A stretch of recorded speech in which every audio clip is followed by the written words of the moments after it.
Hello, അങ്ങ് മലപ്പുറത്തിന്റെ മണ്ണെന്ന് ഇങ്ങ് നമ്മളെ തലശ്ശേരിയിൽ വന്നിട്ട് ഒരു മന്തിക്കടയാണെങ്കിൽ ഇവർ ആ മന്തിയിൽ അർപ്പിച്ച വിശ്വാസം എത്രത്തോളായിരിക്കും. ഞാൻ പറഞ്ഞു വരുന്നത് നമ്മളെ തലശ്ശേരിയിൽ പുതുതായി സ്റ്റാർട്ട് ചെയ്ത ഫർസി മന്തിയെ പറ്റിയിട്ടാണ്. ഡൈനിങ്ങിന് ഒട്ടനവധി സ്പേസ് ഉണ്ടെങ്കിലും ആ മജ്ലിസ് നിന്ന് കഴിക്കുന്നതിന്റെ വൈബ് അത് വേറെ തന്നെയാണ്. ഇവരുടെ മന്തികളിൽ ഏറ്റവും സ്പെഷ്യൽ ആയിട്ടുള്ള ഇഫ ചിക്കൻ മന്തിയും ക്രീമി ചിക്കൻ മന്തിയും പിന്നെ നോർമൽ ചിക്കൻ മന്തിയുമാണ് നമ്മൾ ഓർഡർ ചെയ്തിട്ടുള്ളത്. ഇതിൽ ഞാൻ പറഞ്ഞിട്ടുള്ളത് ഇഫ ചിക്കൻ മന്തിയാണ്.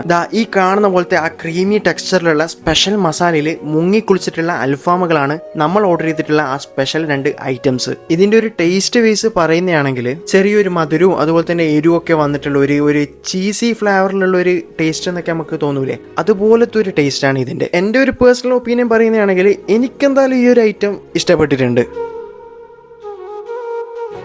പിന്നെ നമ്മൾ ഓർഡർ ചെയ്തിട്ടുള്ള ക്രീമി ഫ്ലേവറിൽ വരുന്ന ഒരു അൽഫാം മന്തിയില്ലേ, അതിന്റെ ഒരു ടേസ്റ്റ് പറയുന്നതാണെങ്കിൽ അത്യാവശ്യം നല്ല സ്വീറ്റ് ആണ്. പിന്നെ എരിവുള്ളതായിട്ട് എനിക്ക് അങ്ങോട്ട് ഫീൽ ചെയ്തിട്ടില്ല. ഇപ്പം കഴിച്ചത് വെച്ചിട്ട് എനിക്ക് ഏതാണ് ഏറ്റവും ഇഷ്ടപ്പെട്ടതെന്ന് വെച്ചിട്ടുണ്ടെങ്കിൽ ഞാൻ പറയും ഇഫ ചിക്കൻ ആണെന്ന്. ബിക്കോസ് എനിക്ക് ആ ഒരു ടൈപ്പ് ഓഫ് ഫ്ലേവർ ഇഷ്ടപ്പെടുന്ന ഒരു വ്യക്തിയാണ്, അതുകൊണ്ട് മാത്രം.